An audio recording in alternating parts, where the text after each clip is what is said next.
kí gbogbo etí tó ń gbọ́ mi pé a kú dédé àsìkò yìí. Ọ̀run ṣíṣí orí ìrìn ni èyí, ọ̀run ṣíṣí ti ojoojúmọ́ tí alábòójútó gbogbogbò ìjọ Ìràpadà olùṣọ́ àgùntàn Adébóyè kọ.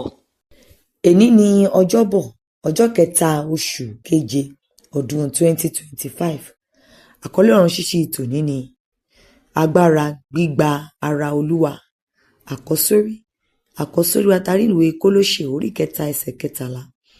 Èyí tó kà báyìí wípé ẹ máa faradà á fún ara yín, ẹ sì máa dáríji ara yín bí ẹnikẹ́ni bá ní ẹ̀sùn sí ẹnìkan. Bí Kristi ti ń dáríjì yín, gẹ́gẹ́ bẹ́ẹ̀ ni kí ẹ̀yin kí ó máa ṣe pẹ̀lú. Ẹ̀kọ́ náà tẹ̀síwájú lọ báyìí. Ní àwọn ọdún sẹ́yìn, arábìnrin kan ṣàìsàn. Àwọn dókítà kò sì lè rí ohun tí ó ń ṣe é. Olùṣọ́ àgùntàn Adébóyè ni wọ́n sọ nípa ìrírí wọn níbí. Níkẹyìn, ó wí pé ẹ gbé mi lọ sí ìsìn ẹ̀mí mímọ́. Wọ́n gbé e wá ní ọjọ́ kan sí ìsìn náà kí ó bàa lè jókòó ní iwájú ní àsìkò ìsìn ẹ̀mí mímọ́. Níwọ̀n ìgbà tí wọ́n ti gbé e wá ní ọjọ́ kan ṣáájú, ó wá sí ìsìn gbígba ara Olúwa, èyí tí a sábà máa ń ṣe ní àìsùn gbogbo ìsìn ẹ̀mí mímọ́. Ó gba ara Olúwa.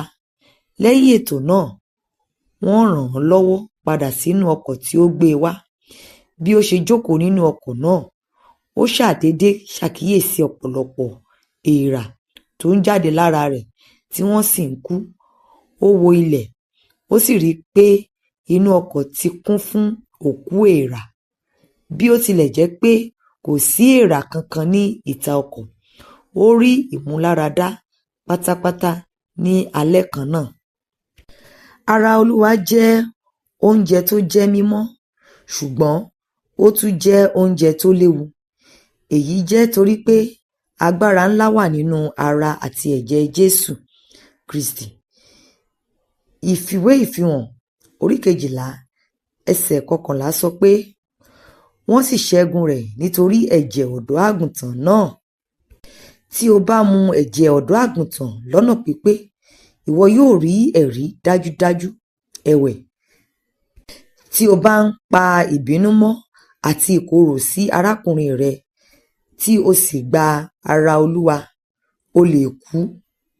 Tí o bá jẹ àkàrà náà lọ́nà pípé, ó lè wóni sàn. Tí o bá mu wáìnì náà lọ́nà pípé, ó lè gbanilà.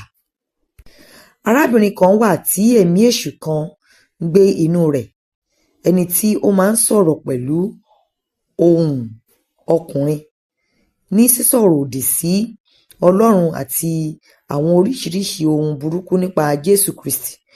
Olùṣọ́ àgùntàn Adébóyè ni wọ́n tẹ̀síwájú nípa ìrírí wọn níbí. Kò tilẹ̀ mọ̀ bí ẹ̀mí èṣù náà ti wọ inú rẹ̀ tàbí bí yóò ṣe mú un kúrò. Ó wá sí ọ̀kan nínú àwọn ètò ìsìn wa.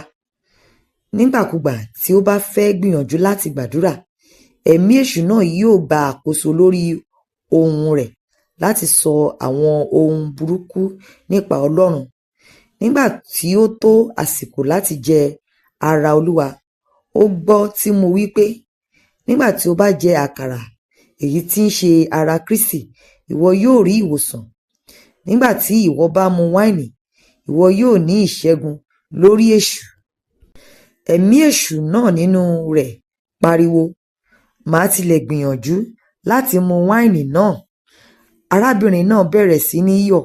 Ní kété tí ó sì mu wáìnì náà, ẹ̀mí èṣù náà kígbe, ó sì jáde, kò sì padà mọ́ láéláé.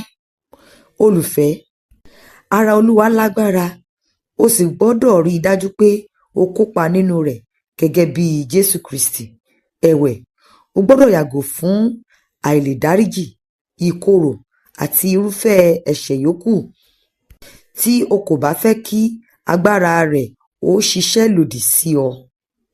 Ka ìwé Jòhánù orí 6 ẹsẹ̀ 53 dé 62. Bíbélì ní ọdún kan. Ìwé Òwe orí 12 dé 14. Kókó ọ̀rọ̀. Agbára ń bẹ nínú ẹ̀jẹ̀ àti ara Jésù Kristi. Ẹ ṣé tí ẹ tẹ́tí sí ọ̀run ṣíṣí orí ìrìn ti òní. Tí ẹ bá fẹ́ darapọ̀ mọ́ wa láti máa pín ọ̀run ṣíṣí orí ìrìn lórí ayélujára, ẹ tẹ àtẹ̀jíṣẹ́ ọ̀run ṣíṣí orí ìrìn sí 08045454541 kí ẹnìkan kó ké hallelujah.